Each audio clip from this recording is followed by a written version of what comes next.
MCom same 3 છે. બુકનું નામ છે ધંધાકીય સંશોધન ઉપયોગિતા. રેડી? કમેન્ટ આવે છે કે દાખલા કરાવો, તો દાખલા માટે આ વિડીયો છે. ચેપ્ટર 2 છે ને વિચરણનું પૃથ્થકરણ. એમાં શું પૂછાય છે? એકમાં દાખલો પૂછે, અમાં ને બમાં તમને થિયરી પૂછે. રેડી? ને અથવામાં મેં 2-3 ચેપ્ટર પેપર જોઈએ ને, 2-3 વર્ષ પહેલાના જૂના પેપર મેં જોઈએ, તો જૂનામાં શું કરે છે? એક મોટો દાખલો પૂછે છે. એક મોટો દાખલો પૂછે, એના અથવામાં દાખલો ને થિયરી બે પૂછે. તો એક મોટો દાખલો આપણે કરી લઈએ તો આપણે હે ને આ ચેપ્ટર 2ના 20 માર્ક કવર કરી શકીએ. રેડી? એટલે મોટો દાખલો હોય ને દાખલો કરાવું તમને, ને નાનો હોય તો નાનો આવડી જાય. એટલે દાખલો તો પૂછીએ જ, ને દાખલો 20 માર્કનો પૂછી લે તો દાખલો તો આવડી જશે. જો ડાયરેક્ટ દાખલો જ કરાવું તમને. ઉદાહરણ નંબર 1 છે, આઈએમપી છે, પૂછાઈ ગયેલ ઘણી વખત, એટલે જોઈ લ્યો. તમને ખાલી એક્ઝામમાં શું કીધું તમને ખબર? જો આમ જ કીધું, કોષ્ટક આપી દીધું કે ABC આપ્યા ને અહીંયા હે ને પ્રથમ બીજું કંઈક નહીં આપ્યું, એમને માહિતી આપી દીધી કે વેચાણ આપી દીધું. ખાલી કોષ્ટક છે ને રકમ ઉપર શું આપી ખબર? રકમમાં ખાલી એમ જ કીધું કે પરીક્ષણ કરો. દાખલામાં એવો છે 2023નું જ પેપર છે આઈ થિંક. એમાં એમ લખ્યું કોષ્ટક એક આપ્યું, ખાલી કોષ્ટક જ છે તમને, ને પછી કીધું કે પરીક્ષણ કરો. તો આ રીતનું કોષ્ટક હોય. માહિતી કેમ શું છે તમારે? ખાલી તમારા આગળ સેલ્સમેન છે ને, સેલ્સમેનનું વેચાણ છે. શું છે? સેલ્સમેનનું વેચાણ. ABC વાળું કોષ્ટક આપ્યું, ને પરીક્ષણ કરવાનું કે. તો શું કરશું આપણે? સૌપ્રથમ તમારે શું લખી કરવાનું? H0 નક્કી કરવાનું. H0 એટલે એને શું એક્ઝામમાં માંગ્યું કે ત્રણેય સેલ્સમેનોનું સરેરાશ અઠવાડિક વેચાણ સરખું છે. એને જે કીધું હોય ને કે વેચાણ સરખું, એ આપણું શું બને? H0 એટલે ત્રણેય સેલ્સમેનનું અઠવાડિક વેચાણ સરખું છે. પણ જો એક્ઝામમાં ખાલી કોઠું આપે ને કે પરીક્ષણ કરો, તો કંઈ માહિતી જ નથી આપી, તો આપણે H0 નો લખીએ તો પણ ચાલે. રેડી? તો તમારે ડાયરેક્ટ આ કોષ્ટક હોય તો કોઠાના આધારે દાખલો સ્ટાર્ટ કાથી થાય? અહીંયાથી થાય. એમાં શરૂઆત કેમ કરવાની તમારે? જે અહીંયા આપ્યું હોય કે ABCD આપ્યું હોય, જે આપ્યું હોય ને એમ લખવાનું કે ABCD. એ સેલ્સમેન હે એનું કુલ વેચાણ. તો કુલ વેચાણમાં આને આડી લીટી આવે કે 25, 24, 16, 30. તો એને શું કહેવાય? આડી લીટીને. આડી લાઈનને આપણે કહેશું T1. શું કહેશું? એ હે તો એને એ છે તો એને કહેવાનું T1, B એટલે T2 ને C એટલે T3. રેડી? એ રીતના નામ આપી દીધા. આડી લીટીનો સરવાળો 25, 24, 16, 20. તો 25, 24, 16, 20 એનો સરવાળો થઈ ગયો એટલે આપણે T1 મળી ગયું, T2 ને T3. ડાયરેક્ટ ત્રણે એમ કરશો, આનો સરવાળો, આનો સરવાળો, આનો સરવાળો. હવે એ બધે બધાનો સરવાળો હોય ને, બધે બધા અક્ષરો 25, 24 આ બધે બધા આખા સરવાળો, એના સરવાળાને શું કહેશું? આપણે G કહેશું. શું કહેશું? G. જો T1, T2, 3 હતા ને, ત્રણેયનો સરવાળો કરો તો કેટલા મળે મને? 248 મળે છે. જો અહીંયા લેખા G એટલે શું થાય? પ્રાપ્તાંકોનો સરવાળો. પ્રાપ્તાંક એટલે આ બધા અક્ષર છે એનો, આ બધાનો સરવાળો કેટલો થાય? G એટલે 248. એ મળી ગયું એક. હવે શું આવે?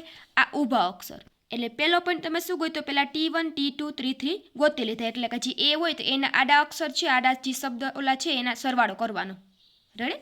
ને પછી આપણે શું શોધ્યું? આ બધાનો સરવાળો કરીએ, બધાનો સરવાળો, તો એને શું કહેવાય? G કહેવાય. તો N હે, આ એ હે, એમાં N કેટલા છે? સ્મોલ n 1, 2 ને 3. આ T એટલે ટોટલ સંખ્યાનો સરવાળો કરવાનો, ને N એટલે આપણે જોઈએ આગળ શીખી ગયા, N એટલે સંખ્યા કેટલી છે? 1, 2, 3, 4. બધામાં 4. N1, N2, N3.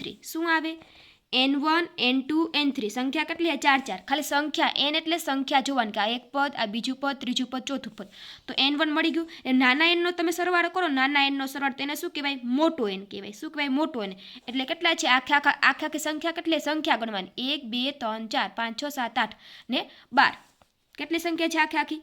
12. તો મોટો N મળી ગયો, T1 મળ્યું, G મળ્યું, નાના N મળ્યા ને મોટો N મળ્યો. પછી શું કરવાનું? વર્ગોનો. પ્રાપ્તાંક છે એના વર્ગોનો સરવાળો. આ બધા અક્ષર શબ્દ ઓલા છે પ્રાપ્તાંકો, એના વર્ગોનો તમારે સરવાળો કરવાનો. તમારે એક સાઈડ લખી નાખવાનો વર્ગોનો સરવાળો. તો 25 નો વર્ગ કેટલો થાય? તો 625 લખવાના.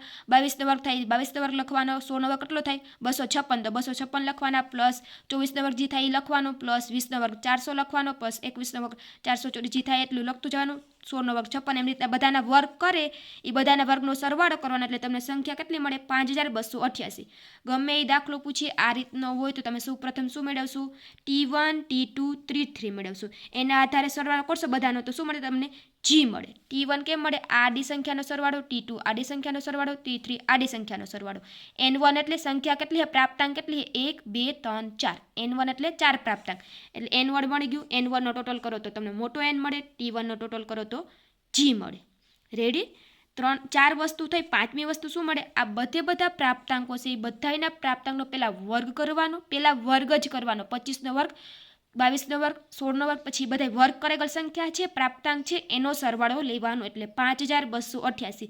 બીજા દાખલામાં આવું જ આવશે. પત્રક બનશે તો આ 5 વિગત પહેલા શોધવી પડે. એ 5 વિગત શોધાઈ ગઈ પછી તમારે સૂત્ર લખવાનું કે શુદ્ધ અવયવ. શુદ્ધ અવયવ એટલે CF. તો CF નું સૂત્ર શું છે? G નો વર્ગ છેદમાં મોટો N. G કેટલા હતા આપણે આગળ ગોતી લીધા. 248 તો 248નો વર્ગ છેદમાં n આપણે ગોત્યા હતા હમણાં 4 4 વાળા 12 તો છેદમાં 12 આનો વર્ગ કર્યો તેટલા આવ્યા પછી છેદમાં 12 ભાગાકાર કરી નાખ્યો તેટલો જવાબ આવી ગયો. એના પછી શું કરવું? એના પછી કરવાનું છે આપણે કુલ વર્ગયોગ. બીજું સૂત્ર મૂકવાનું. બીજું સૂત્ર છે કુલ વર્ગયોગ. વર્ગયોગ ભૂલાઈ જાય તમને તો શું લખશો બીજું સૂત્રમાં? TSS તો TSSમાં શું આવશે કે અહીંયા આપણે કહીએ ને કે વર્ગોનો સરવાળો, પ્રાપ્તાંકના વર્ગોનો સરવાળો sigma Y I G square, sigma Y રેડી આઈજી સ્ક્વેર એ લખશું. વર્ગોનો પ્રાપ્તાંકોના વર્ગોનો સરવાળો તમે લખો તો હાલે કે પ્રાપ્તાંકોના વર્ગોનો સરવાળો લખવાનો, એમાંથી ઉપરની આ CF છે એ બાદ કરવાની. તો વર્ગોનો સરવાળો હતો 5000 તો એ લખી નાખ્યા. ઉપરના કેટલા છે એ રકમ બાદ કરી નાખી તો આવી ગયા રકમ. એના પછી ત્રીજું સૂત્ર શું આવશે? ત્રીજું સૂત્ર આવશે માવજત વર્ગયોગ. શું આવે ત્રીજું? માવજત વર્ગયોગ. એ ભૂલી જાઓ તો TRSS, પહેલા CF આવે પછી TSS આવે પછી TR આવે જાય વચ્ચેમાં TRSS એટલે શું થાય? ઉપર T1 લખવાનો, T1 નો વર્ગ છેદમાં N1, T2 નો વર્ગ છેદમાં N2, T3 નો વર્ગ છેદમાં N3. આ બધી રકમ શું કરતી જવાની? પ્લસ કરતી જવાની. એમાંથી માઇનસ CF બાદ કરવાની. પહેલા CF મળવી, બીજામાંથી CF બાદ કરી નાખી અને ત્રીજામાંથી પણ CF બાદ કરવી પડે. TRSS આવે તો T1 ના છેદમાં N1 એ રીતના સૂત્રો આવે. તો T1 આપણે ગોતી લીધા. T1 કેટલા આપણે આગળ 85, 83 ને 80. T કેટલા છે? 85, 83 ને 80. તો જો વર્ગ છે T1 નો વર્ગ છે છેદમાં N1 હે તો n કેટલા છે? 4 4 4. તો n કેટલા છે? 4 4 4. તો પહેલાનો વર્ગ કરો તો વર્ગ કરી લીધો, બધાનો વર્ગ છેદમાં તેમને લખવાના. આપણે CF કેટલી મળી? તો અહીંયા CF બાદ થાય ને તો CF જો અહીંયા ગોતી ગયેલ છે 5125.33.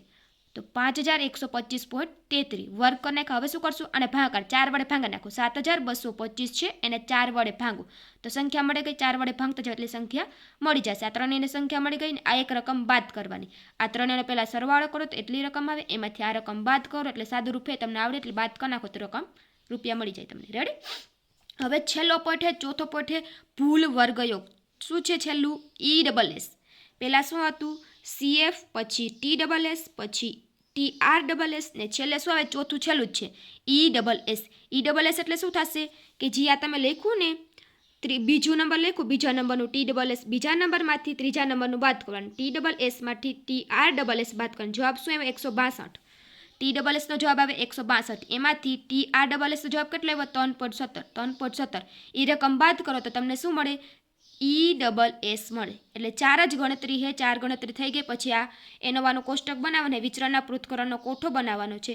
એટલે રકમ ઉપરથી તમને આવડી જશે. 4 ગણતરી કરતા પહેલાં શું શોધવાનું છે ખબર પડી ગયા.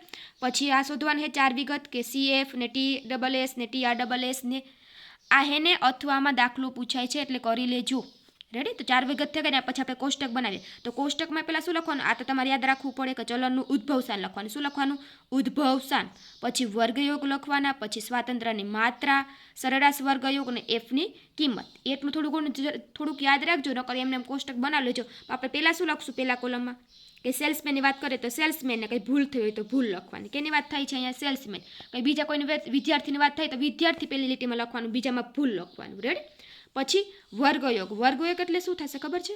કોષ્ટકમાં કોલમ 1 2 3 4 ને 5 5 કોલમ આવવી જોઈએ. છેલ્લે FC આવે છે. રેડી? તો સૌપ્રથમ આપણે શું લખશું? સેલ્સમેન છે તો સેલ્સમેનને ભૂલ લખી નાખવાની પહેલી લીટીમાં. બીજી લીટીમાં શું લખશું? આપણે ત્રીજાનો ટોટલ કેટલો આવ્યો?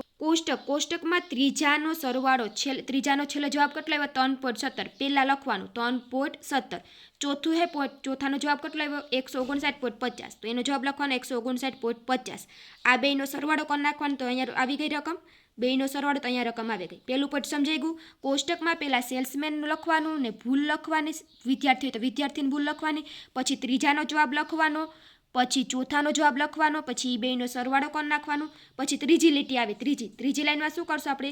ત્રીજી લાઈન આવી તો એમાં આડા પ્રાપ્તાંક ઓલો કેટલું હોય તમને માહિતી મળી. શું માહિતી? સેલ્સમેન કેટલા છે? સેલ્સમેન હે એક A, એક B ને એક C. સેલ્સમેન કેટલા છે?